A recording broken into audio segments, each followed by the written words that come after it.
Quiero comenzar por agradecerte, Patti, la invitación y sobre todo la iniciativa para organizar este evento recordando a don Leo.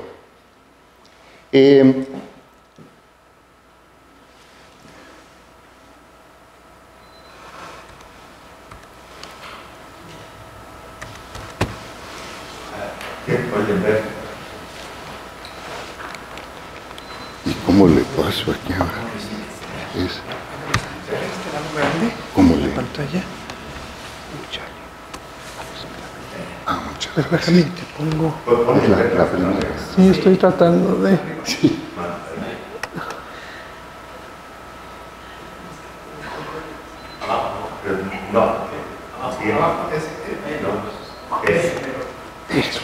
Perfecto, gracias. Bueno, yo quiero recordar a don Leo, refiriéndome a un tema de investigación, de trabajo, al que dedicó muchos años de su vida y en el que nos involucró a muchos de nosotros aquí presentes. El tema de no equilibrio en general y en particular el de la termodinámica irreversible extendida. El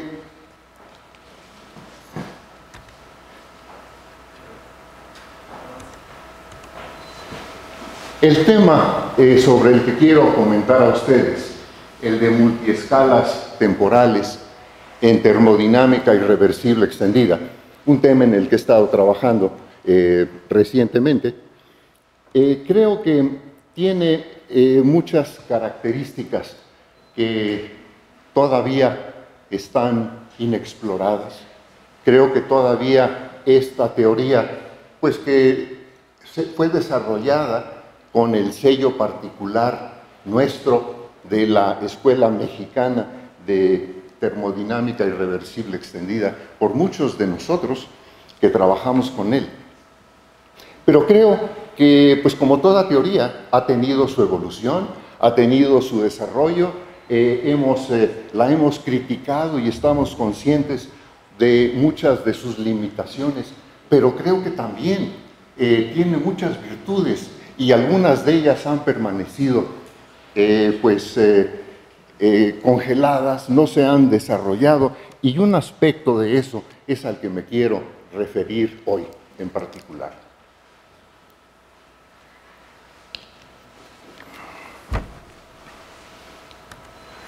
Este trabajo del que les quiero comentar de manera, desde luego, muy esquemática, es un trabajo en colaboración con Elizabeth Salinas y Jorge Fujioka, y los detalles aparecerán próximamente en el Journal of Non-Equilibrium Thermodynamics en el mes de diciembre.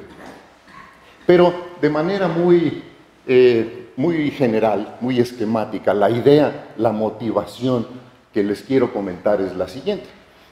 Quiero enfatizar pues una cualidad de la termodinámica irreversible extendida que, a mi parecer, y creo que es un hecho muy evidente para los que hemos trabajado con esta teoría, de manera muy natural, esta teoría incorpora múltiples escalas en la descripción de los fenómenos fuera de equilibrio.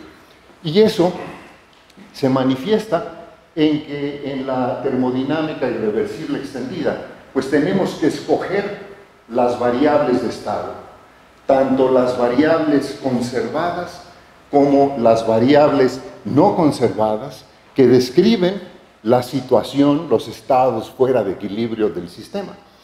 Y el escogerlas, pues no es algo automático, no es algo para lo que tengamos una regla a seguir, es algo que depende en gran parte del sistema que queramos describir, de sus características particulares, depende de la información experimental de la que dispongamos de ese sistema, depende pues de la intuición del que está haciendo la descripción, etc.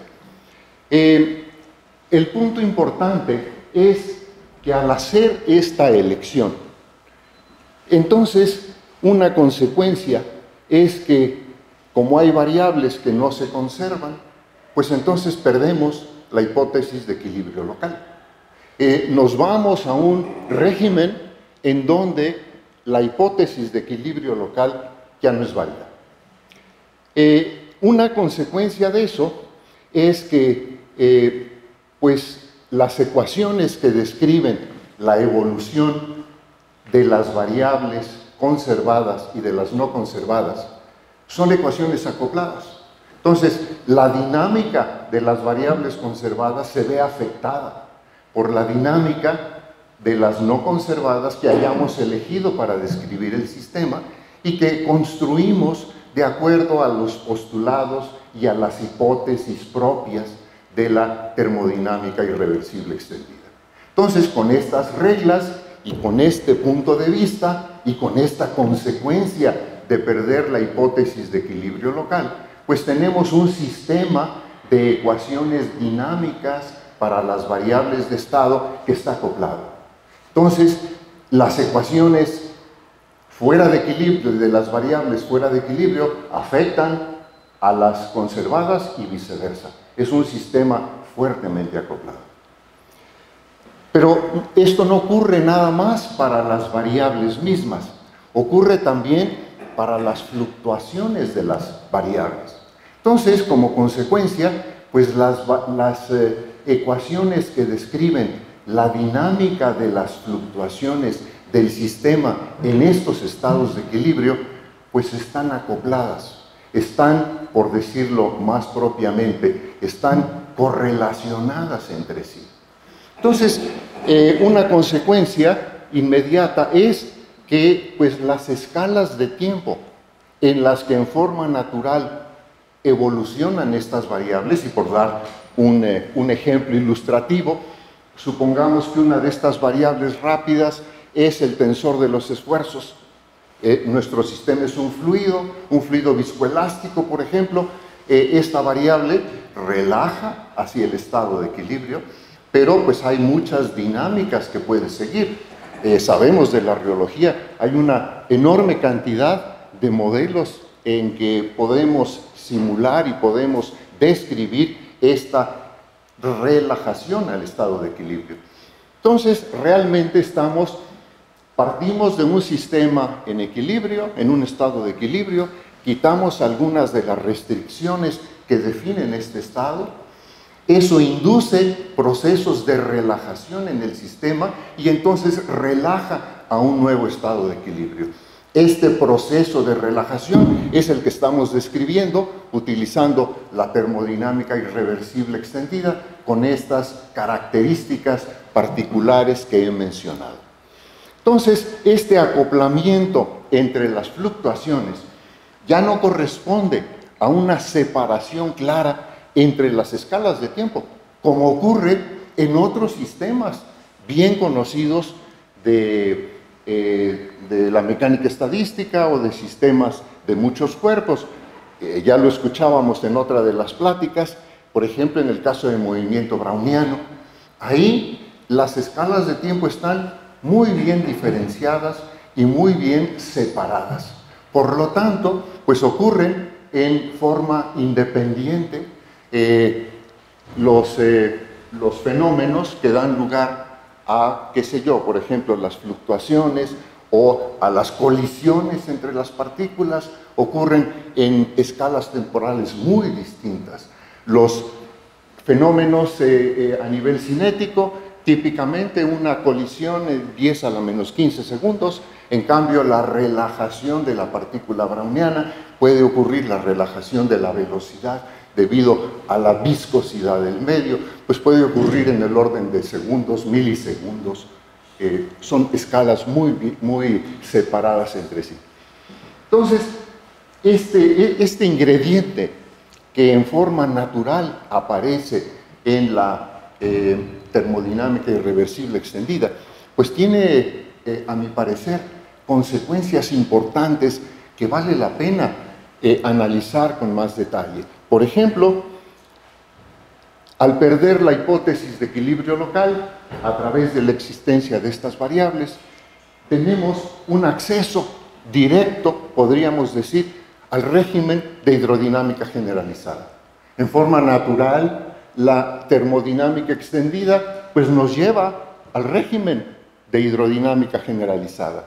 Es más, como es una teoría fenomenológica y como lo sabemos los que hemos tratado con ella, hay una enorme cantidad de coeficientes fenomenológicos, que es una de las críticas que podría uno hacer de la termodinámica extendida.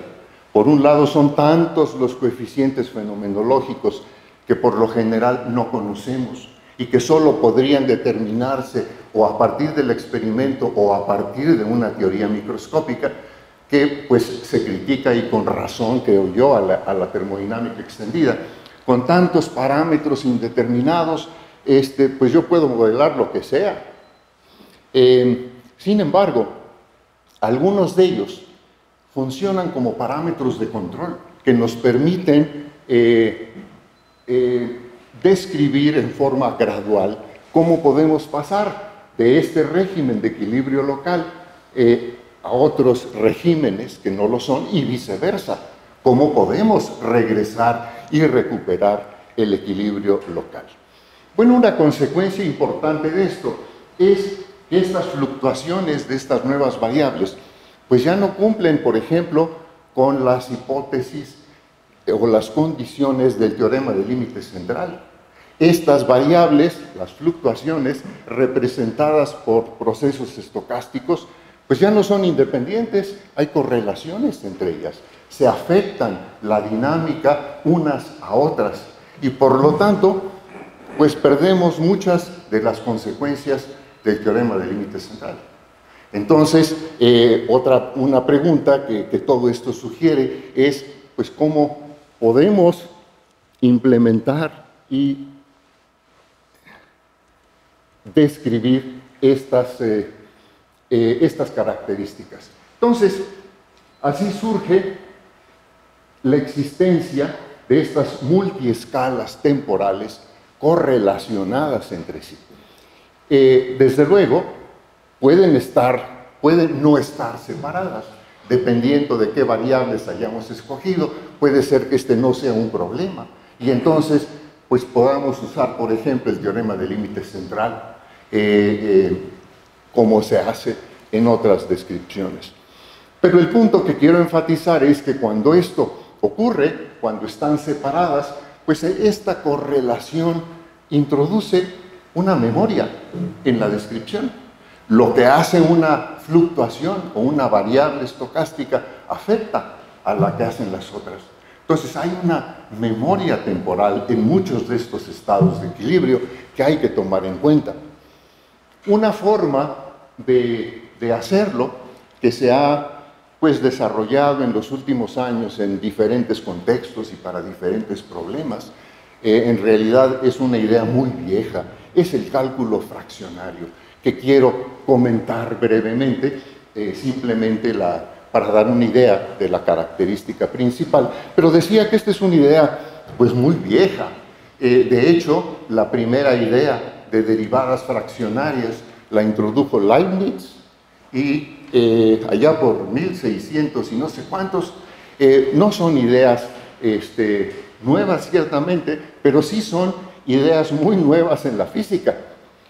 Es solo hasta hace unos cuantos años que estos desarrollos pues se han capitalizado y se han utilizado en diversas aplicaciones en la física. Y bueno, lo que yo quiero sugerir y presentarles aquí es una posible aplicación en el contexto de la fenomenología fuera de equilibrio. Pero algunas preguntas más específicas son las siguientes. ¿Qué son estas fluctuaciones fraccionarias? ¿Por qué debemos considerarlas? ¿Por qué debemos tomarnos la molestia de describir la presencia de ellas en los sistemas? O más específicamente, ¿de qué manera la existencia y su presencia puede afectar pues las cantidades que a nosotros nos importan, como por ejemplo las funciones de correlación. Las funciones de correlación están relacionadas, lo sabemos bien, con propiedades de transporte. Entonces, una pregunta es, bueno, si estos existen, estas fluctuaciones fraccionarias, ¿qué efecto tienen en las funciones de correlación? ¿Es un efecto pequeño? ¿Es un efecto significativo? ¿Vale la pena preocuparme por él? Y sobre todo, ¿cómo las puedo medir? ¿De qué manera puedo cuantificar su influencia en la dinámica del sistema? Bueno, estas son las preguntas alrededor de las cuales quiero presentarles el resto de mi plática. Y para ello he escogido un modelo que es un modelo viejo, es un modelo que junto con Mariano y don Leopoldo lo publicamos allá por 1985, pero es un modelo que tiene la gran ventaja de poderlo, es lo suficientemente simple desde el punto de vista matemático como para poderlo manipular y para poderlo tratar analíticamente. Y por otro lado, a pesar de que algunas de estas hipótesis que lo definen están escritas aquí, se trata de una mezcla binaria, no es viscosa, no hay reacciones químicas, es isotérmica, es isobárica, a pesar de estas limitaciones que podrían hacernos pensar que es un sistema demasiado idealizado. Hay sistemas que cumplen con estas condiciones, sistemas que ocurren, por ejemplo, en sistemas de interés en ingeniería química, etc. Bueno, entonces, con esta motivación, algunas de las preguntas específicas que se pretenden estudiar en él son, por ejemplo, para este sistema, y utilizando la termodinámica irreversible extendida, calcular la correlación de fluctuaciones en la concentración. Sabemos que esta es una cantidad importante, es la cantidad a partir de la cual podemos calcular propiedades del espectro de dispersión de luz de un sistema como este. Entonces es una cantidad que contiene una información física importante y que además es medible con espectroscopías diferentes como dispersión de luz o dispersión de neutrones. Esta función de correlación en principio se puede medir.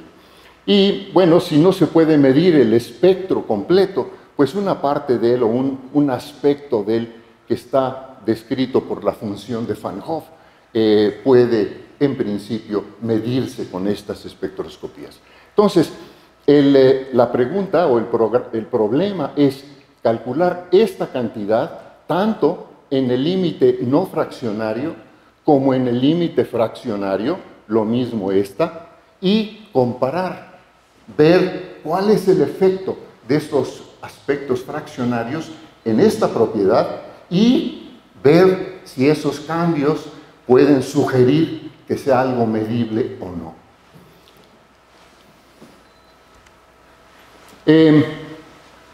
Otra vez, de manera muy esquemática, no quiero aburrirlos con ecuaciones, simplemente quiero enfatizar lo que mencioné antes. Para este sistema, las variables de estado son variables conservadas. Aquí en este modelo solamente hay una de ellas, es la concentración relativa de las componentes de la mezcla, esa C. Y de variables no conservadas, pues podemos elegir varias. Una de ellas es, por ejemplo, el flujo de masa. Otra sería una variable, un tensor de segundo orden, que describe inhomogeneidades espaciales en ese sistema.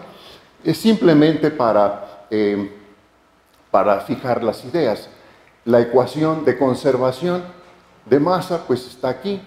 La ecuación se puede mostrar a partir de las hipótesis y de la metodología de la termodinámica irreversible extendida, que por ejemplo la ecuación de movimiento, la ecuación de relajación para esta variable está dada por esta, en donde se ve cómo está acoplada con la otra variable, pero para simplificar la descripción podemos, como las escalas de tiempo inherentes a cada una son distintas, podemos suponer que si nos vamos a la escala en donde esta ya relajó, pues entonces de la ecuación de movimiento para esta que no escribí, pero que está en la referencia que mencioné antes en el trabajo con Mariano y con Don Leo, uno puede finalmente aterrizar el modelo en dos ecuaciones. Una ecuación de conservación y una ecuación de relajación para la variable rápida, que es esta J.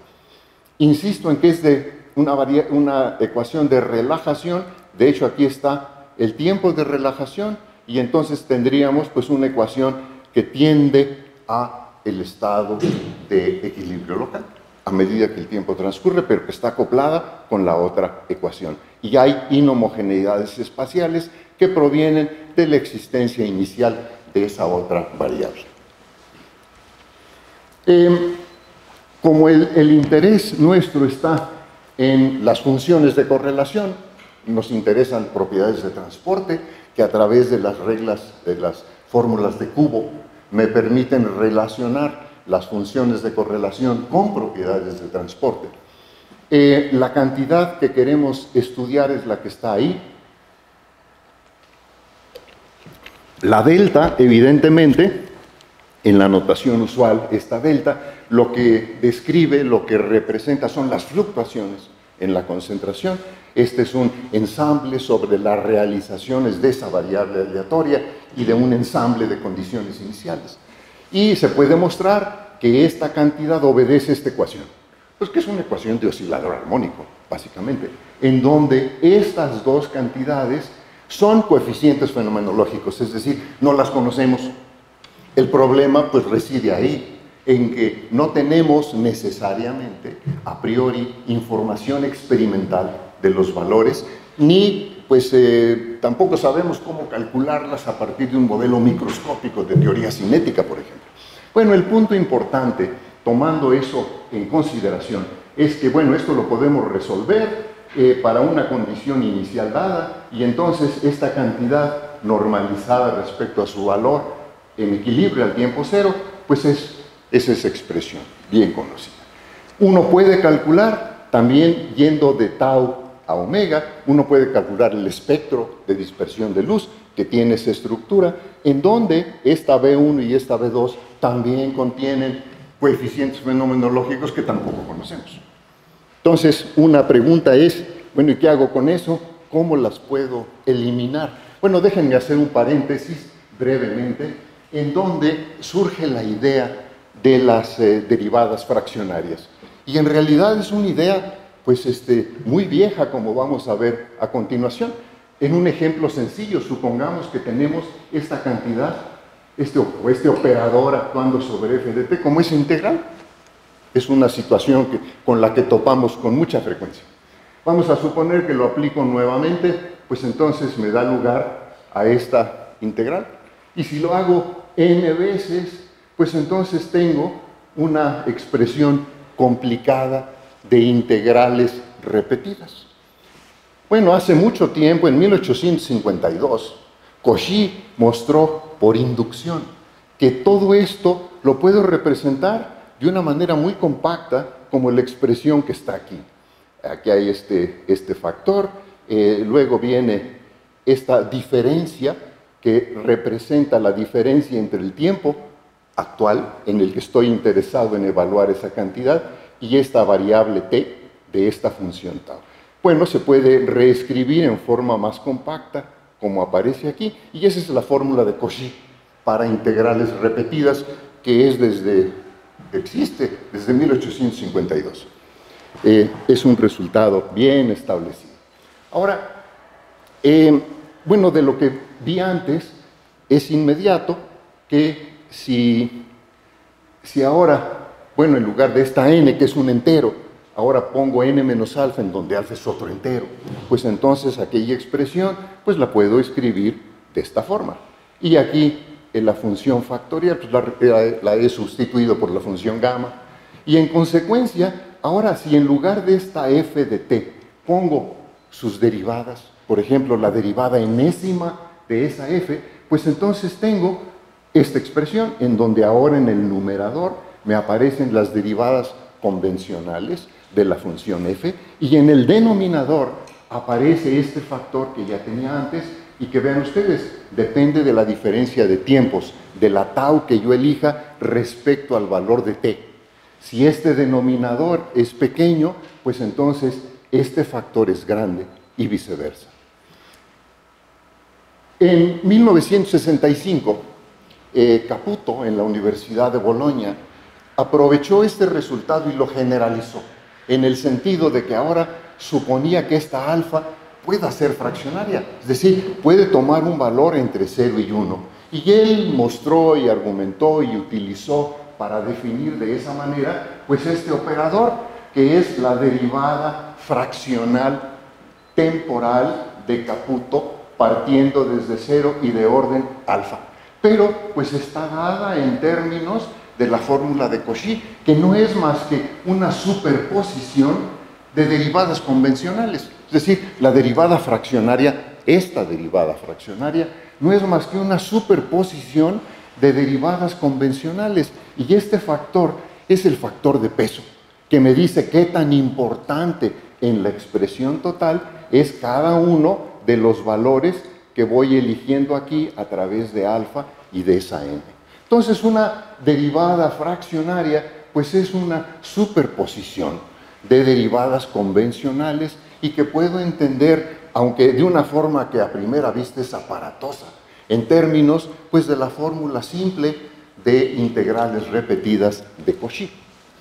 Bueno, utilizando esto, pues uno puede aplicarlo a las ecuaciones de evolución que teníamos antes y entonces las podemos convertir en ecuaciones fraccionarias.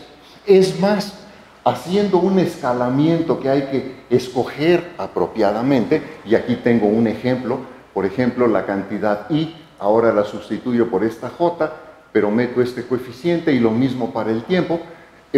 Las formas explícitas de estas cantidades están en el artículo que va a aparecer, por eso no los abrumo con expresiones matemáticas, pero el punto importante es que haciendo este escalamiento puedo reducir el número de coeficientes fenomenológicos. Por ejemplo, la ecuación no fraccionaria para esta función de correlación ahora solamente tiene un coeficiente fenomenológico que está dado como el cociente de los coeficientes fenomenológicos anteriores. Entonces, de esta forma puedo introducir un parámetro que puede ser pequeño, en términos del cual puedo caracterizar y describir el alejamiento del régimen de equilibrio local hacia el de hidrodinámica generalizada. Es una idea interesante. Y lo mismo puedo hacer en el caso fraccionario. Otra vez pongo simplemente el resultado final. Cuando sustituyo las derivadas convencionales por derivadas fraccionarias, pues la ecuación resulta ser de esta estructura, en donde estas son las derivadas de Caputo, esta alfa, para los diferentes valores que toma, define el orden de la derivada fraccionaria, pero solamente hay un coeficiente fenomenológico, que por supuesto es una combinación de los que tenía antes, pero es más fácilmente manejable. Es más, esta expresión, que pues, es la misma que teníamos antes esencialmente, esta m es función de esta a, pero acá, eso es lo interesante, eso se puede resolver analíticamente, y se puede resolver en términos de unas funciones sofisticadas, las funciones de Mittag-Leffler, que no son más que pues, una generalización de la función exponencial. Describe una relajación, un decaimiento, pero mucho más lento que el de la función exponencial convencional. Y de hecho están definidas en términos, esta solución, en términos de una serie infinita, lo cual obviamente plantea dificultades para su manejo, pero es una expresión analítica y en donde solamente pues hay esta a tilde está relacionada con esta a, en donde hemos disminuido el número de coeficientes fenomenológicos. Bueno, volviendo a las preguntas que motivaron todo esto y prescindiendo evidentemente de los cálculos intermedios, quiero mostrar los resultados. Por ejemplo, se puede hacer ver, si yo calculo primero la correlación de fluctuaciones en la densidad no fraccionaria, para diferentes valores de este coeficiente fenomenológico, esta A2, que está definido aquí abajo, depende del coeficiente de difusión, del número de onda e inversamente con el tiempo de relajación. Entonces, tiempos de relajación grandes, es decir, tiempos en los cuales el sistema evoluciona más allá del régimen de equilibrio local, pues están definidos por valores pequeños de A2. Viceversa, para tiempos de relajación pequeños y el sistema es tal que rápidamente regresa al estado de equilibrio local, pues entonces la A2 es grande y entonces es un parámetro de control que me permite saber en qué régimen estoy y cómo paso de equilibrio local al régimen de hidrodinámica generalizada y viceversa. Bueno, aquí hay unos ejemplos de los cálculos. Esta línea gruesa corresponde pues a este valor del parámetro de control de A2. Como vemos, preserva el carácter oscilatorio decreciente que mostré antes. Y aquí está la forma de esta función para otros valores, por ejemplo, para 10, para 3. Entonces podemos ver que pues, la forma es la misma, la amplitud va cambiando dependiendo de qué tan lejos del equilibrio estoy. Pero el cociente que tenía antes lo he manejado de esta manera. Como depende del cociente de A2 y de A1, me fijo y calculo las cosas respecto a la escala de tiempo de A1 y como es un cociente, pues puedo ir apartándome gradualmente en términos de la razón de A2 y de A1. Por supuesto, tengo que decir quién es D, pero bueno, para una mezcla binaria, pues hay modelos microscópicos, hay resultados experimentales que me podrían dar una idea de qué valor tiene sentido escoger aquí. La K también, pues la puedo, en estos experimentos de dispersión de luz, la magnitud del número de onda está relacionada con el ángulo de dispersión. Entonces, eligiendo aquellos experimentos en donde yo pueda controlar el valor del ángulo de dispersión, tengo un valor de esta K. Y entonces me queda todo en términos de un parámetro. Cuando hacemos lo mismo para el caso fraccionario, bueno, eso está mostrado aquí en estas dos gráficas. Por ejemplo, en esta cantidad que estoy graficando es la correlación de fluctuaciones fraccionarias de la densidad que ya mencioné anteriormente, y la curva negra sólida es el caso no fraccionario y lo pongo pues precisamente para poder comparar. Entonces, este es el caso no fraccionario para este valor del parámetro de control y dos valores de épsilon que definen el grado de la derivada fraccionaria. Y lo mismo ocurre acá para otros valores de estos parámetros. Por ejemplo, aquí y acá estoy más o menos cerca del régimen de equilibrio local. Bueno, lo que se observa es, y eso es lo que me gustaría destacar, la forma en que las fluctuaciones fraccionarias varían con el tiempo, pues es consistente con la que sabemos del caso no fraccionario. Son oscilaciones que se amortiguan.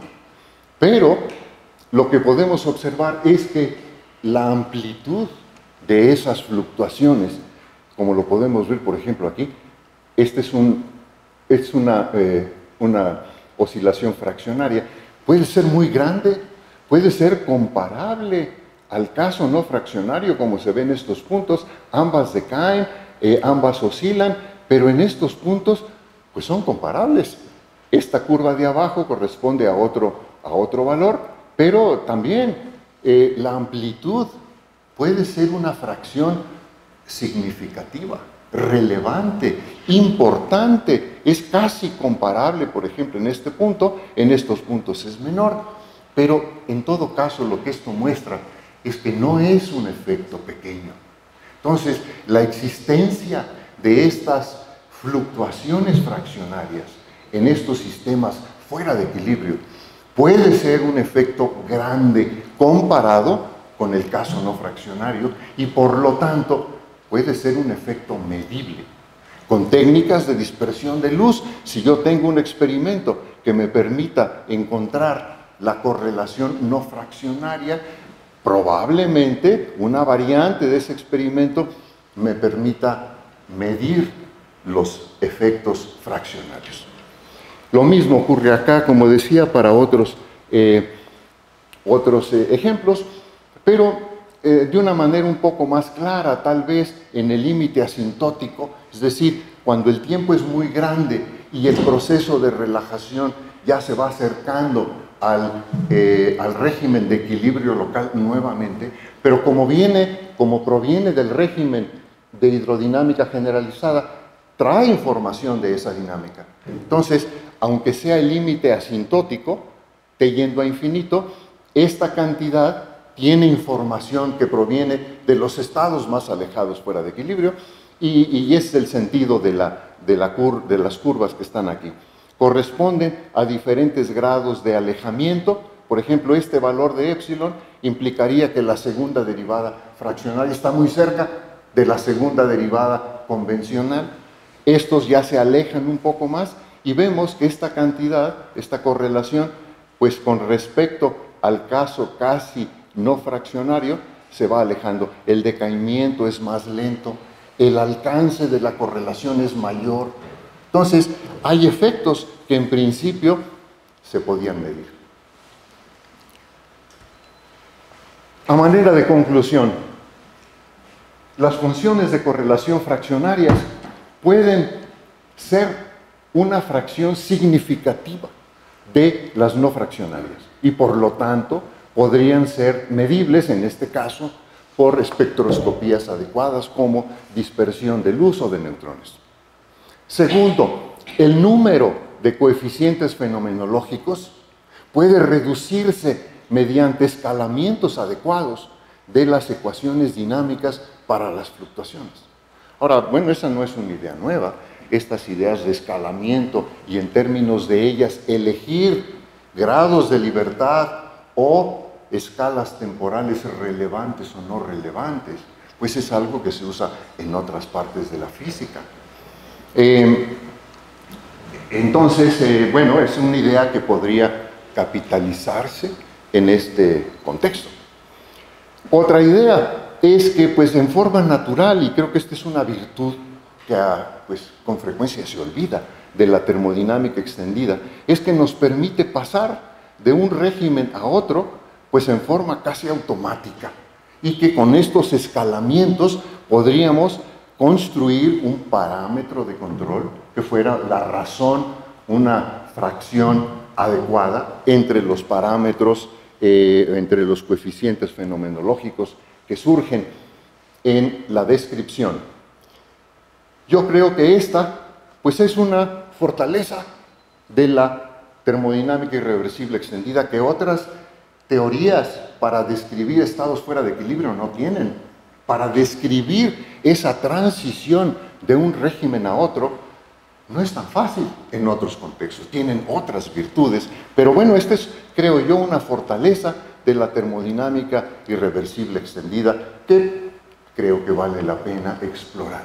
Y creo que ya el mismo don Leo dijo de una manera muy acertada y muy sabia, desde 1995, cuando pues se trabajaba y se criticaba y se estudiaba por muchos de nosotros aquí presentes esta teoría de la termodinámica irreversible extendida. Escribió un artículo de revisión para describir el estado del arte en esta teoría y lo que me llama mucho la atención es el título que le puso: Termodinámica irreversible extendida en Unfinished Task. Es decir, no es que esté obsoleta, no es que no sirva, no es que sea perfecta, no, como cualquier otra teoría.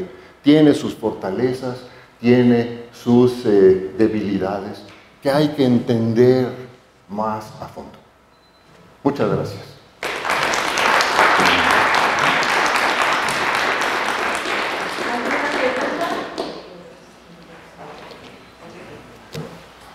Bueno, a lo mejor te acuerdas, pero hace como 15 o 20 años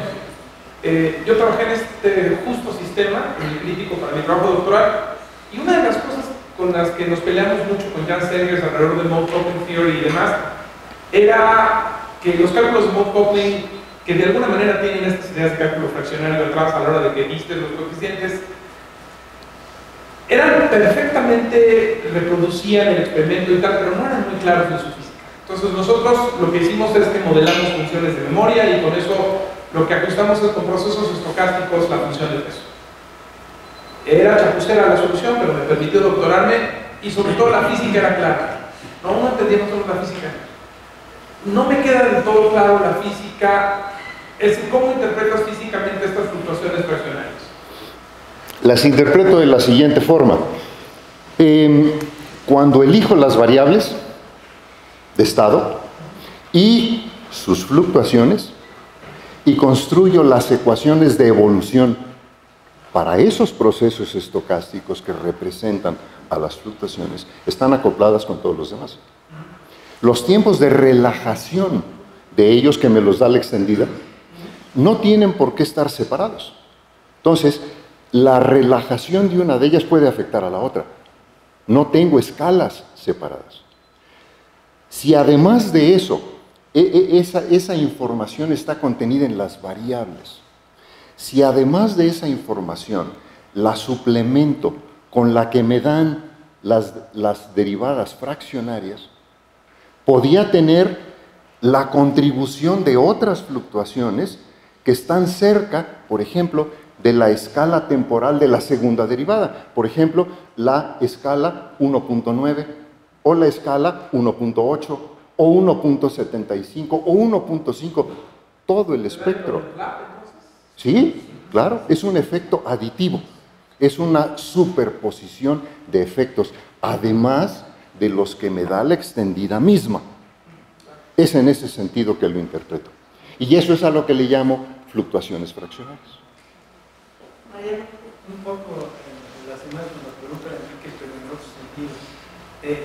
¿Han hecho la teoría paralela a Sager-Maglub con esto? Sí, parcialmente. Este mismo esquema, pues que aquí se construyó para la extendida, se puede construir, por ejemplo, para la hidrodinámica fluctuante, que es totalmente consistente con Sager-Maglub.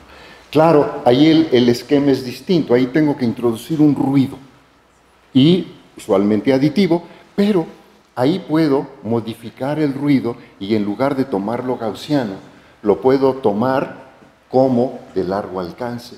Y la ecuación no tiene que ser markoviana necesariamente. Pero la presencia de las fluctuaciones fraccionarias la puedo introducir con estos mismos operadores.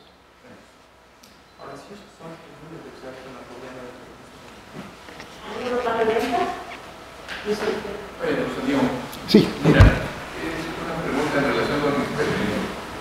Los experimentos no salen con tantas funciones complicadas, sino es una exponencial alargada o un entre t a un exponente. ¿Sí, no oye? Sí, te escucho.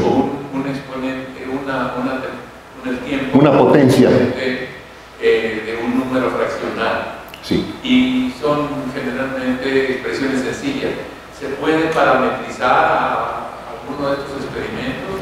Tienen con mezclas binarias y estas cosas. En principio sí, Felipe. La idea es que al hacer los escalamientos apropiados, digamos, apropiados en el sentido de que los parámetros que van a involucrar las ecuaciones para las fluctuaciones, una vez escaladas, son combinaciones que agrupan a muchos de los coeficientes fenomenológicos que aparecieron antes. En este modelo, por ejemplo, resulta ser uno solo que contiene la razón de los que aparecían antes. Ahora, claro, es un modelo idealizado en muchos sentidos, pero yo creo que esta idea de escalar adecuadamente las ecuaciones permitiría quizás reducir el número de coeficientes. Hay otras herramientas que también podrían usarse, por ejemplo, operadores de ordenamiento en el tiempo, que se usan en otras ramas de la física. Aquí se podrían utilizar para introducir una jerarquía de tiempos de relajación y luego restringirte pues aquella parte que sea de interés o que sea compatible con el experimento.